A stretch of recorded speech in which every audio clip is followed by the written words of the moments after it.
Welcome to SportsBeat KC, the Kansas City Star's daily sports podcast. It's Wednesday, July 29th, and I'm Blair Kerkhoff. Today, we're going to talk about the ownership group of the Kansas City Royals. Specifically, Star columnist Vahe Gregorian and I will focus on the newest member of that group, Chiefs quarterback Patrick Mahomes. Yes, the news was revealed on Tuesday that Mahomes had joined the group that approaches 25 and is headed by John Sherman.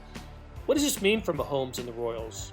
Well, for one thing, we know he's the youngest part owner of a team in baseball history, but what about the long term? Vahe and I get into that on today's show. After a break, you'll hear from Chiefs rookie running back Clyde Edwards-Helaire, who met with the media late last week. The team's first-round draft pick talks about arriving at the facility and how he's navigated the strangest offseason in history. But first, here's Vahe Gregorian on the newest Royals investor. So we were recording yesterday's podcast. And this happens so often.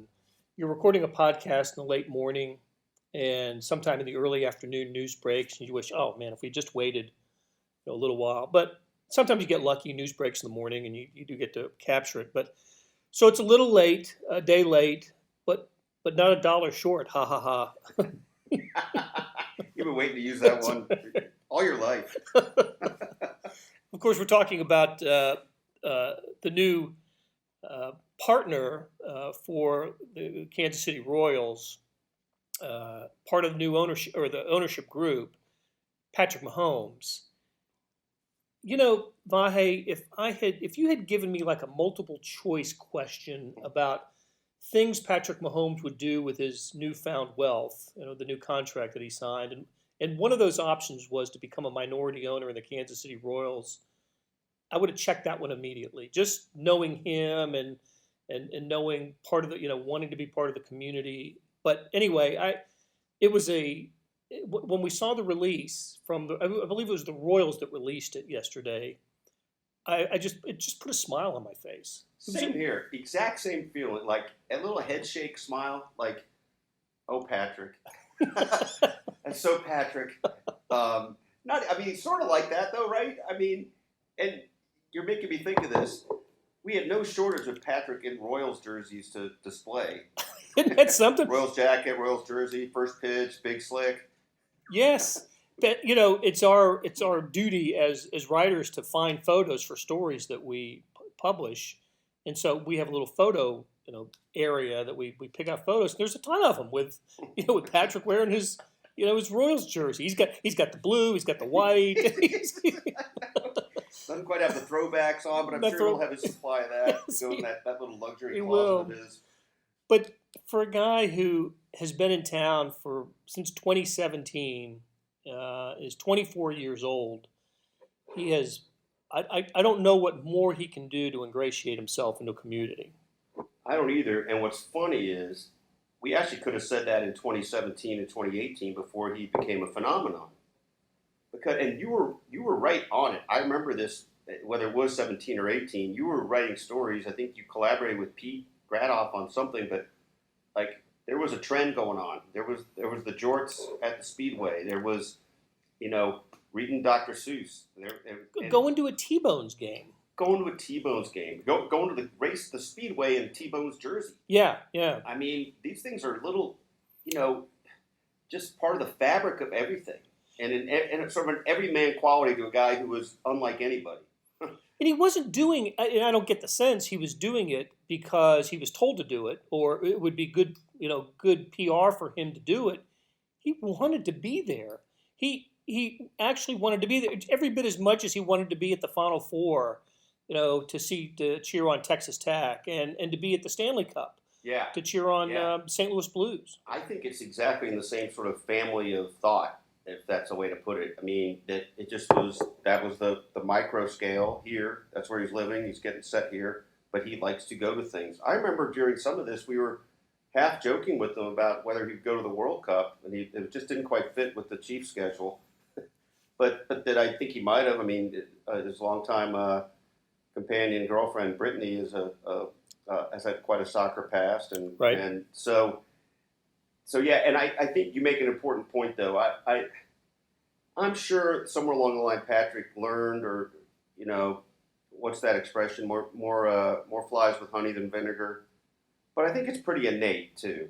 And I think he's got a curiosity about things. He likes to be at events. I don't really know that he likes to be in the spotlight exactly that way. I don't think he minds the spotlight, but it's not like, I don't think he was doing that for attention, which I think circles back to your point. I think he just did it because he likes to do it. Yeah, and you get a sense he's been a sports fan his whole life. Of course, he grew up in the, figuratively grew up in the baseball clubhouse, but was around sports. So he had a love of it. And I just think he, over the last few years, with the career that he's had, what he's carved out for himself, he has opportunities to be the fan that a lot of people would love to be, to have a contract with a private plane company and be able to zip over to St. Louis or to Minneapolis or wherever a big sporting event is, Yeah. and be part of that. I remember just a small thing. It was so interesting that 2 years ago, the 2018 season, when the Chiefs were supposed to play in Mexico City, but the game, because of the turf, was postponed there. It was moved to L.A., right? So they played that great Monday night game in the L.A. Coliseum that night. He throws 6 touchdown passes and almost 500 yards. The next night, he's in Sprint Center watching Texas Tech play in the championship game of the CBE tournament. And cheering him on from a front row seat. Him and Brittany were there. So I just, he does this because he wants to do it. Yeah. And we've kind of joked, I think I used this in a previous thing about that, sort of he's a, where's Waldo, at any given time, you just, you can't even know where he's going to be, but it does sort of reflect a just zeal for life in a way, right? And he's obviously immersed in the sports world in a way that, few would have the opportunity to with his means and access points. And it is kind of interesting, though. You started the podcast with this point. I mean, he did recently come into some money. So a little bit. A little bit of money. I don't exactly know.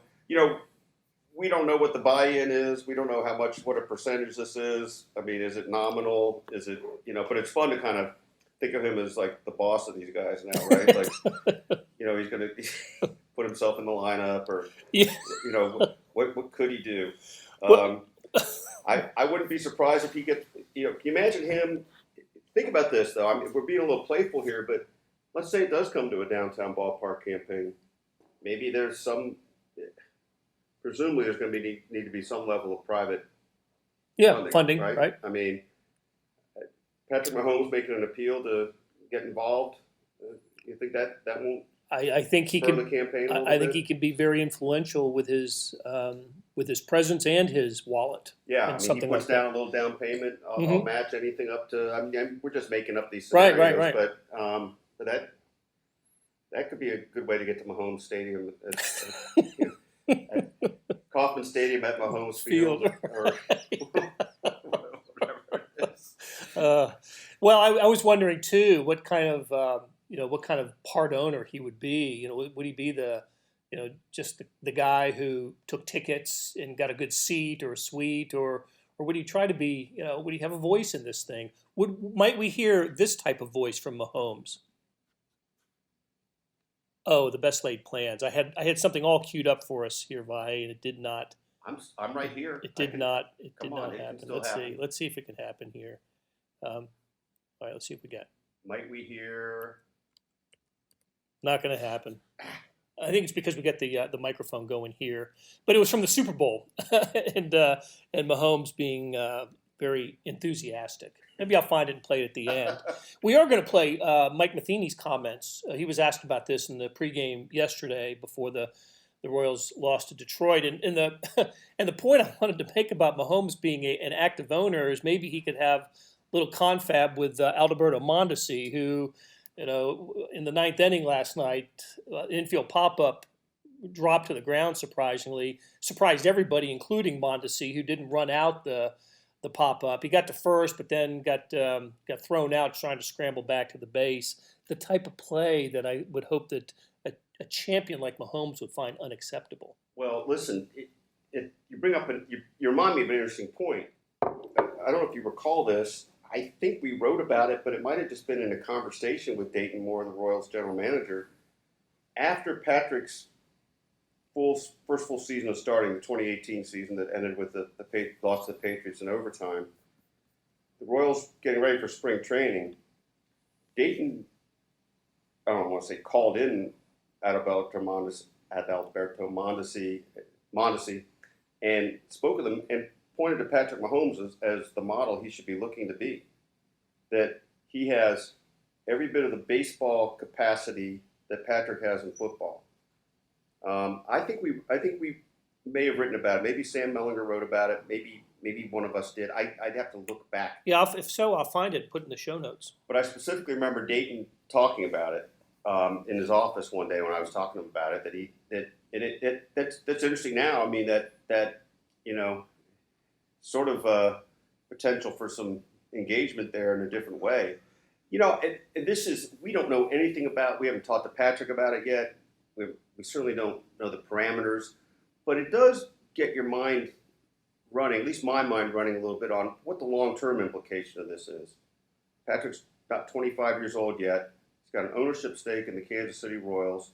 Seems to want to be a part of Kansas City going forward. Is Patrick potentially in the running to be a majority owner someday of the Royals? I wonder. I think he would certainly be in a financial position to do that, and we know that has occurred in sports. That there are examples of former athletes as majority owners. I don't know exactly what the percentage is, but Derek Jeter owns a big part of the Miami Marlins, and Magic Johnson was certainly owned a big share of the Lakers at one point, and now he was in on the Dodgers ownership group, a big part of the Dodgers, and LA Sparks, the WNBA. I did a little sidebar on that yesterday. There are a ton of pro athletes. Mario Lemieux is the principal owner of the Pittsburgh Penguins, the only player in hockey history to have his name on a Stanley Cup as a player and an owner. It happens in sports. It just doesn't happen at 24. It doesn't happen at 24, right? And so it may be just for lack of a better term, a whimsical thing that has nothing to do with anything, right? I mean, it's just like, oh, I have a chance to be part of this, and maybe I can be part of something constructive that, in this changing time, et cetera, et cetera. I don't think I have any idea, maybe you do, but I don't have any idea what to expect of 45-year-old Patrick Mahomes. I mean, he could probably just be Patrick Mahomes by then. I think that will probably be, ample. Yes. Just live the life of who that is. Right. But it may also be, I think we see this in all kinds of different avenues in life. Somebody who is such an achiever, always with a cause, right? Always with a purpose, working, striving, obsessive, probably. Do you just get off the carousel and now you don't do anything? So you don't see that for someone like him, do you? No, you don't. You don't really, right? I mean, I can envision him. Of course, we left out Michael Jordan earlier with the ownership group, but I can see him being more interested in team. I kind of always thought of him that way with the Chiefs. Well, look, that's what you really wonder here too. What's the, I don't know what the Chiefs' long-term succession plan would be with ownership, and I mean, we've sort of speculated about this. I wish I knew the ins and outs of this better than I do, so I'll walk gingerly here, but there was some speculation, wasn't there, that perhaps part of Patrick's compensation might, if it's allowable, right, is some kind of stake, ownership stake. Yeah, stake in the team. That didn't happen, as far as we know, or it hasn't yet, or whatever. But I mean, could this be a form of apprenticeship towards understanding the ins and outs of that in the future? I mean, we're just making this up. I am just making it up. I don't know. It's all speculative, but it begs speculation. Actually, what does it mean? Well, it strikes me as a kind of an appropriate first step if there is a step ladder process to greater role in ownership of a team. Yeah. The other ones are coming to mind now. Wayne Gretzky and all these so many, right? And we're talking about people who can afford to buy into teams. Right. Standing at the top. You mentioned soccer a little while ago.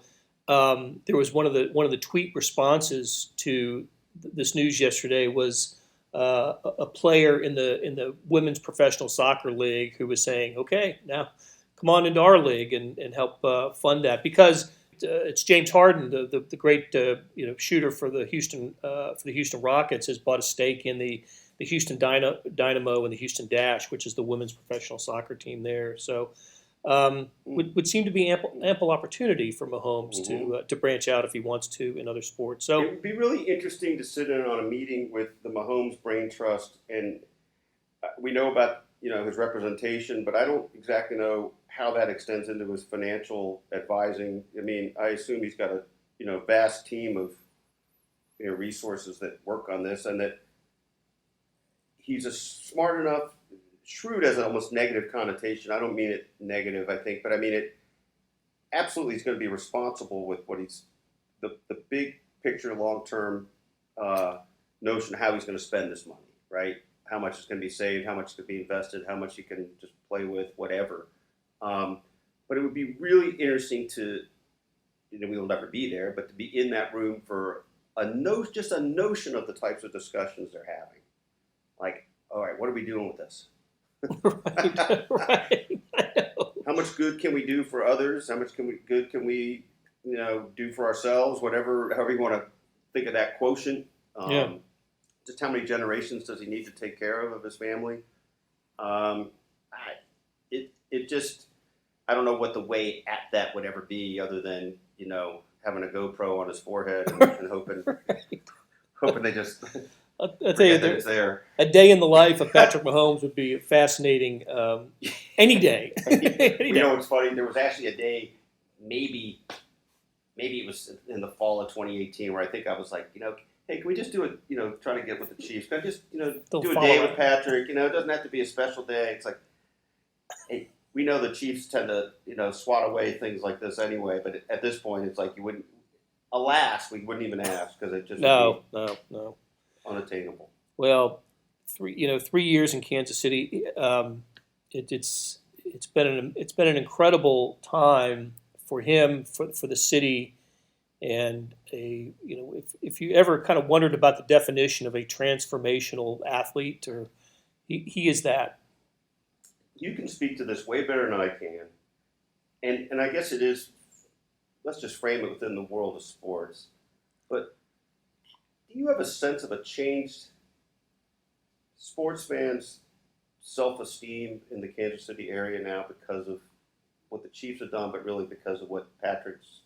I mean, is there some aspect of that? I absolutely. I firmly believe that. I just remember we often kid around how you brought championship level play to Kansas right. City when you came from St. Louis because of the timing. As soon as you landed. The Missouri's winning division titles. Sporting Kansas City's winning the MLS. The Chiefs are in the playoffs every year with Andy Reid. The Royals are on the eve of their 14 and 15 seasons.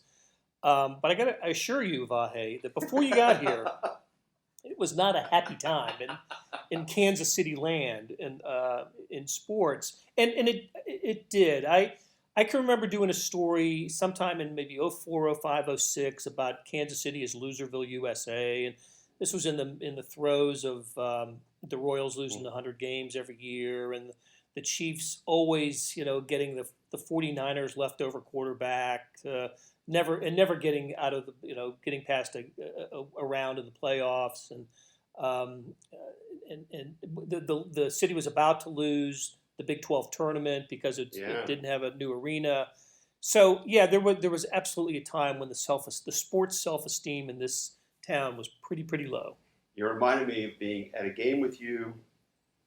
I think it was 2013, a Royals game.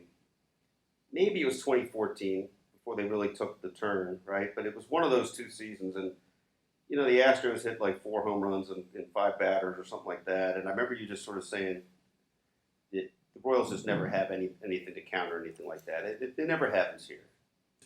Why is and why is that? Yeah, why does this happen in this sport, but it never happens here? Never here. So I remember that, and I remember very vividly being at the Chiefs-Colts playoff game. That's the first playoff game. I actually had covered some Chiefs playoff games when I was at the Post-Dispatch, but the first time here, and I'm like, I don't get what this, defeatism is here. Like, they're up 38-10 against the Colts. It seems like things can change. And then, we all know, as Paul Harvey would say, the rest of the story. I was maybe more shocked than anybody just because I was kind of like on this sort of open-minded high horse. Like, yeah, wow, I mean, so what? The past doesn't have anything to do with this. And then you really start, even in that brief time being here, you start feeling that tug. Seeing a little bit, don't you? You do. And I think we evaluated something like this. The Loserville thing, as you put it, from that 2006 thing, it had about peaked by 2013 if you really wanted to look at it. I mean, 28 years since the Royals have been in the playoffs, 29 years till 2014. And I didn't know this when I arrived, but I mean, it had been more than 2 decades since the Chiefs had won a playoff game. That's a pretty tough combo to beat. Obviously, there are some 1-2 punches out there that are pretty potent, but wow. And that is totally different in the last 7 or 8 years. No doubt about it. Especially the last 3, right? I mean, the Chiefs still occupy that perch. And because those who have lived through those times and, went to clubhouses and locker rooms and just got to know the people and the players through that time, part of me thinks, this can't last. I mean, this is, the gods are smiling on Kansas City sports now, but it can't last. And, and so I think, boy, is Kansas City, is the market big enough to keep Patrick Mahomes happy and in ways that we think a superstar needs to be happy? Yeah. Kevin Durant needed to get out of Oklahoma City to go to Golden State. Others have always gone to the Lakers for that sort of thing. And will this be enough for Patrick Mahomes? Well, it just seems like in the 3 years, every move he's made and everything he said indicates that he's happy here and, signing a long-term contract, investing in a hometown team, getting up voter registration. The way he's planted his roots here makes me believe that this is where he wants to be. And yeah, it may be just right. Maybe it's the right fit for him. It seems like that. And look, it's a little bit of a, transformational, transformative, whatever the right word is, twist on everything that really did take, I hate to use the perfect storm cliche, but it really sort of fits. I mean, what if Andy Reid's not here? There is something, there's the synergistic just energy between these two that's hard to replicate. And absolutely, he's got to be part of Patrick's affection for being here. Right? I think so too. Absolutely. I mean, I'm sure he does love the city, but I mean, it starts with the job, and so you got all those things together that make it just a completely different experience for him than it might have been otherwise. I think that's a great point, though, that you're making. I mean, naturally, the market size and the rough history, recent history put together makes you think, well, we're not a coastal city. We're not a sexy place. Yeah.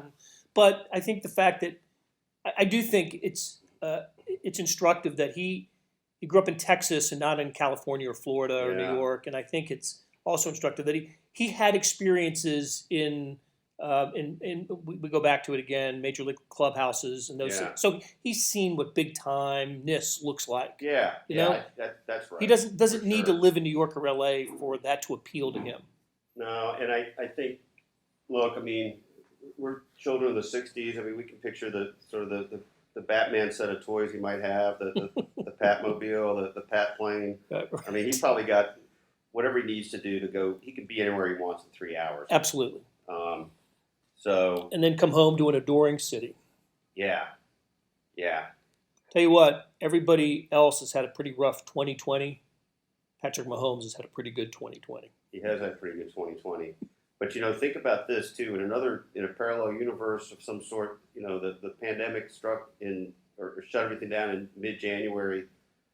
And, the Chiefs didn't get to play in the Super Bowl. I mean, think about it. Tell me, I have absolutely thought about that. What if this all happened a month earlier, or 6 weeks earlier? I mean, and right in the middle of the NFL playoffs. Yeah. Had to shut it down like they did the NCAA tournament. And as you noted, a week before the Super Bowl and the days before the Super Bowl, Laurent Duvernay-Tardif was asked about it and was quite cognizant of the seriousness of the virus. I mean, maybe the only person in the room who was yeah. that day. So, I think that's another reason the Kansas City sports fan can feel a little bit like things have turned here.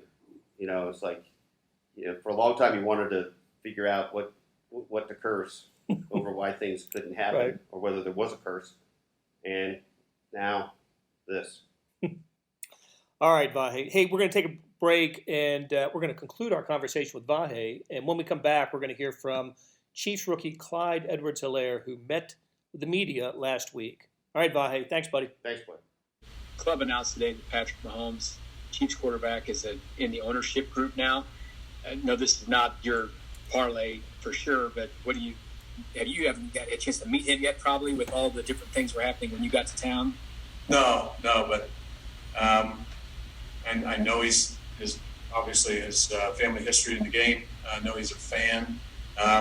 So the feeling's mutual. I'm a fan of him. I don't know if anybody's ever watched him on the football field that's not a fan of what he's done, and watch him as an ambassador for the community. He's just done so many things right. It's going to be good to hopefully get a chance to meet him at some point. But happy for him and the ownership group. Hey, it's Blair. We have a special subscription offer for SportsBeat KC listeners, unlimited digital access to the Kansas City Star's award-winning sports coverage.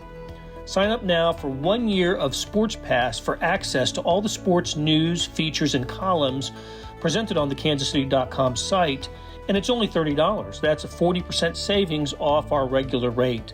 Your subscription will automatically renew after the initial term at $50 unless you tell us to cancel. Your subscription helps support the sports coverage of kansascity.com and the Kansas City Star, and that support has never been more important. Please visit kansascity.com/SportsBeatKC offer to get this special offer. And as always, thanks for listening. So, really, most importantly, the first thing that we just wanted to get down was just simply, work on little things of timing. And that was the biggest thing. And just get comfortable with, even having, play action passes and everything else as far as just getting comfortable with standing next to Pat and everything else is pretty much just what we're pretty much just working on. Other than that, coming in and pretty much just trying to dot my I's and cross my T's and do the right thing as far as just stay on the right path, and whatever I'm asked to do, I'm going to do it. Let's go to Pete Sweeney. Go ahead, Pete. Hey, Clyde. I was curious, as this process has gone on, you've had a really unique experience with the rookie not really being able to get in person. How much are you looking forward to this? And then when it comes to Andy Reid and the breadth of all he asks running backs to do, how are you handling taking in the playbook as maybe compared to LSU? I'm just really happy to be here.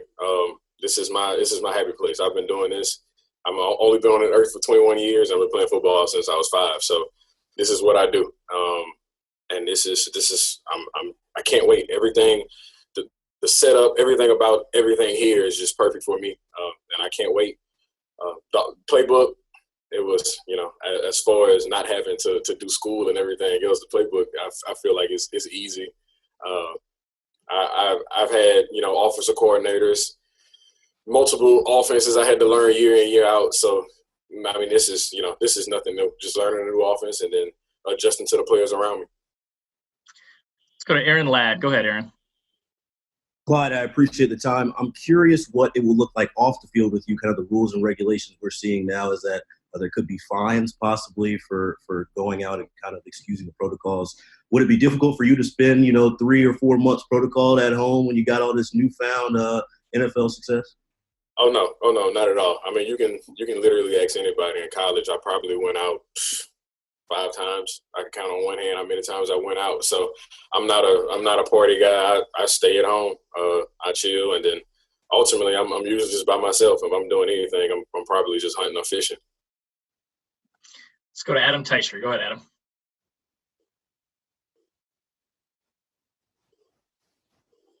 Adam, you with us? Yeah, sorry. Clyde, just wanted to talk to you about your level of concern for your personal safety through this time, and what Can you explain a little bit where you are with all that? Right now, I'm absolutely comfortable. I took over 10 COVID-19 tests. All came back negative.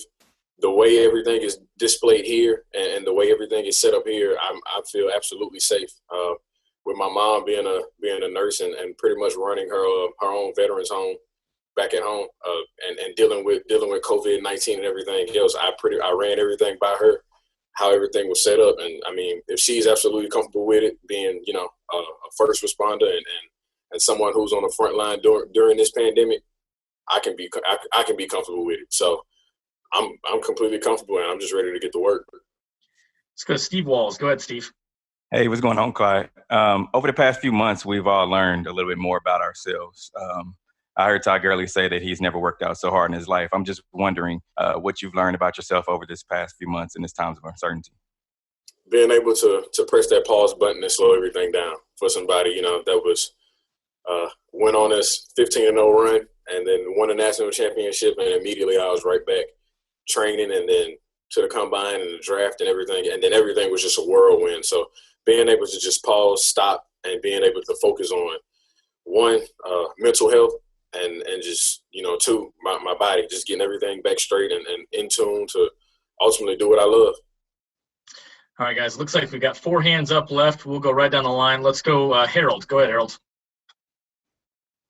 All right, I hope you're doing well. My question to you is, you kind of alluded to it a little bit earlier, but without the preseason games, what's your level of concern that you can kind of get in sync with this offense, with as much moving parts that Andy Reid has, that you can get it done in the time that you have the acclimation period, and then when you get onto the field to the regular season to be ready to go?